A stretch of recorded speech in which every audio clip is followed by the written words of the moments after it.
Welcome to NFL World, where the NFL starts and ends. I'm your host, Jacob. And welcome to a new series called NFL Nightmare, where we're going to take, every so often, we'll take a team and we'll say why or why it isn't an NFL nightmare. This is our Jim Schwartz episode in the Cleveland Browns episode. Cleveland Browns messed up this situation, this head coaching search, so badly. It has to be analyzed by NASA. It is the worst. You can't know any worse than this. This was dreadful. It was painful to watch. It's like, I feel bad for every Cleveland Browns fan. They should get compensation from the Cleveland Browns. Like it can't be this bad. You can't. Let's explain what happened. The last 2 years, the offense has been awful for the Cleveland Browns, but their defense has been really good. We will get into that a little bit later. Kevin Stefanski was the guy in charge. They've been to the playoffs a couple times. They won a couple playoff games. They went to the playoffs with Joe Flacco, and that didn't work. They ran into Houston. It just didn't work out. But they showed promise. The last 2 years, they've been dreadful. And partly because you have an owner, an ownership group that's completely erratic. They fired Kevin Stefanski, which was understood. It made sense. You got to try to bring in some new blood. And they say, we're going to cast a wide net. We're going to do all these searches. Okay. Well, are you going to interview Jim Schwartz, your defensive coordinator? Yeah, we are going to do that. So Jim Schwartz, been with the Browns for a while, has been really good as a defensive coordinator. Every stop he goes, he has like a top 10 defense. He's magic at this. He's unbelievable. He goes and he gets interviewed. Not one interview, but two. We'll get into the interviewing process of the Cleveland Browns a little later on. They interview a lot of coaches. It ended up being Jim Schwartz and Todd Monken, and they ended up giving it to Todd Monken in the end. Let's give you the pros and cons of why hiring Jim Schwartz as the head coach would not be, or would be a good idea. What would be the good ideas? Number one, the players respect him. He's a very well-respected coach. Everywhere he goes, that's all they hear. We like Jim Schwartz. We respect him. We love him. He's great. He's actually trying to help us win.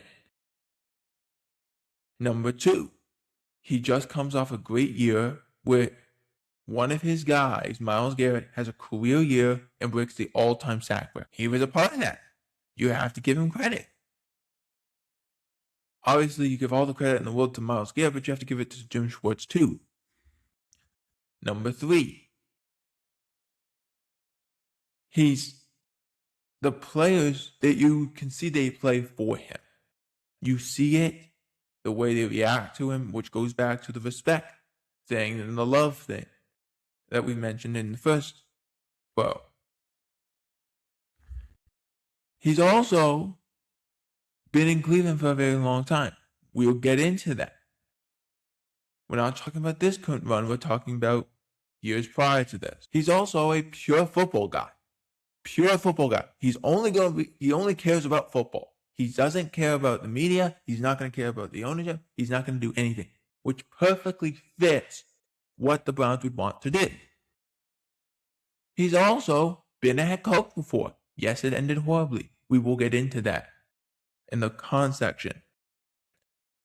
But of all these things, you have a highly respected head coach, a highly respected coach who the players adore. They love him to the point that at the end of the year, the media asked Denzel Ward, Myles Garrett, and a few others, I believe Devin Bush too, they asked him, would you be happy if Jim Schwartz became the head coach? And they said, yes, we want Jim Schwartz to be the head coach.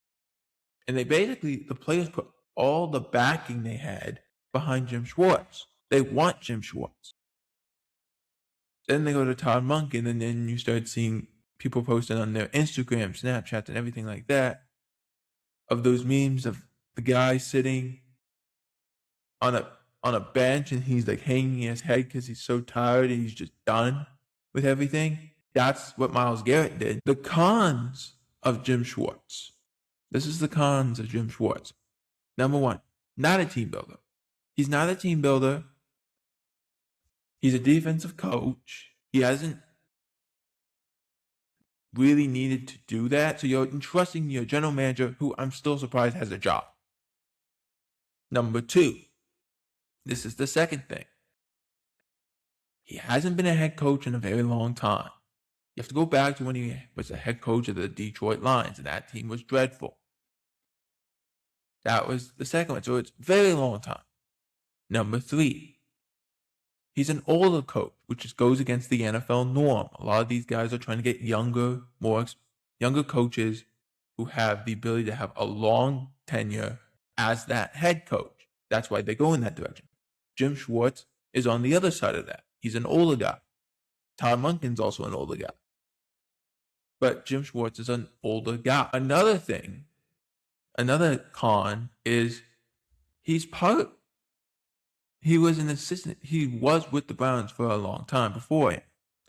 You got to go back to the 90s, the early 90s, 1990, 1991. When he was an assistant to Bill Belichick. That's right. Bill Belichick, when he was with the Giants, took a head coaching job in Cleveland. Jim Schwartz was an assistant, a young assistant with Bill Belichick. That team, and in terms of coaching staff, not talking players, just coaching staff now, had Nick Saban on it. So I had Bill Belichick, Nick Saban as the defensive coordinator, Scott Pioli, who became the general manager of the Kansas City Chiefs, Thomas Dimitroff, who became the general manager of the Atlanta Falcons, Jim Schwartz, and Ozzie Newsome, who became the general manager of the Baltimore Ravens. Those are just a few of those guys. There's been a lot. And it was all these young guys. The one that obviously hurt was Ozzie Newsome, because when he became the general manager of the Ravens, he left Cleveland to take that job because the Browns moved to Baltimore. That's what happened in 1995. Then the Browns came back in 99 as an expansion team, and they haven't had a great year since. But what I'm trying to say is, no Belichick assistant, in my professional opinion and personal opinion, has ever been good as a head coach. Nobody. The best one is Bill O'Brien, and that was dreadful in Houston. That wasn't good. He wasn't that good. And when he got the general manager job, he was worse. He was worse when he was head coach and general manager. That was terrible. Jim Schwartz is an assistant from Bill Belichick. That hasn't worked in years prior. I don't like that decision making, personally. So to me, that makes sense. You don't bring him on. Also, since he's a defensive-minded coach, you're worried about his scouting for offensive talent. There's a concern with that too. A big concern, and this is more of an indictment on the Cleveland Browns than it is Jim Schwartz, the front office meddling. The Haslam family meddles a lot. I believe, I'm not saying this is 100% fact, but I believe that the Haslam family made the decision to trade for Deshaun Watson. And it wasn't a Kevin Stefanski decision. He was probably just clued in at the end. He might have said, yeah, let's do it. But at the time, I think it was more of a Haslam family-led decision. And then they gave him a guaranteed contract, which he was a full contract, which he was not. He was suspended, so he was only going to be there for a good portion of the year.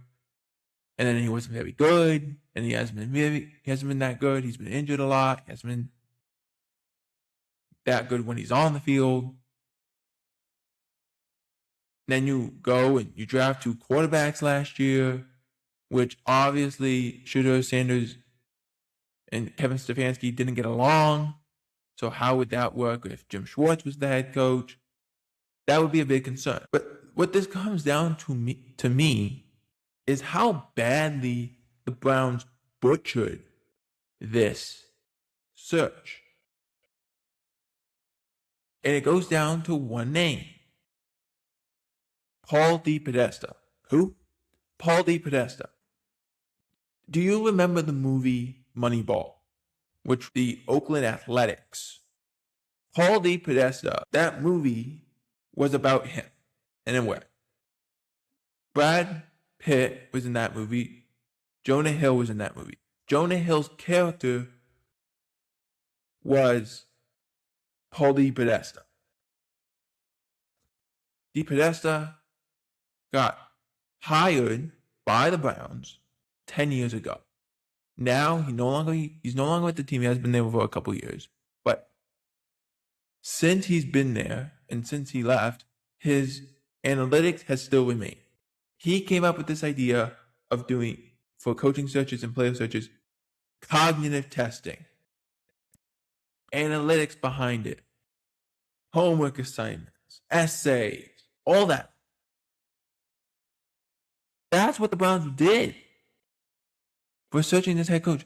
They did all that. It was ridiculous. Essays after every interview, homework assignments after every interview, cognitive testing. It was ridiculous. Especially because as Paul DePodesta is gone, he's never had a winner. But they keep the same thing. The Browns have done the same thing, and it hasn't worked. I'll give you an example. The NFL does a Wonderlic test every year. Every drafted player has to take the Wonderlic test. It's a 9-minute test. You have 50 questions to do, and most of the people finish in the low 30s or high 20s. And most of the people don't even finish the test because they don't have enough time, but they get high 20s correct or low 30s correct. There's only been so many people, I think 5 or 10 that have finished the test, and only one of them have had 40 plus correct, 45 plus correct, 47 plus correct. One player, Ryan Fitzpatrick, he had 4, went to Harvard. The guys who went to Harvard, the guys who went to Princeton, the guys who went to all those schools are obviously going to have higher test scores. It's obvious. But that's not the way you stop. You don't just stop at that test and say, yeah, that's the reason we hired the guy. That's the reason we drafted the guy. You don't do that. You go somewhere else. You say, okay, that works. What's his physical traits look like? If the reason they hired Todd Monken is because they like if that's the reason they hired him, because they liked his answers, they liked how he did his homework, they liked his cognitive testing, it's a dumb choice. It's dumb if you looked at it from that way, because when he was in Baltimore for those years, he had Lamar Jackson, a running quarterback, a guy who runs, scrambles, and does all these things that electrifies the crowd and the people who are his fans. He went from running around and doing those things to dropping back 82 to 83% of the time year over year. You took away the one thing an athletic quarterback had, which was his athleticism, which made him less able to be a great player. He's still a great player, but it makes him have more of a one-dimensional look. You don't do that. You don't do that. But if their whole reasoning of hiring him, and Todd Monken, he has relations to the Cleveland Browns. He was the offensive coordinator when Baker was there. That was fine. But he's never been a head coach before. So you have an inexperienced guy, an older guy. He's in it. I believe he's 60.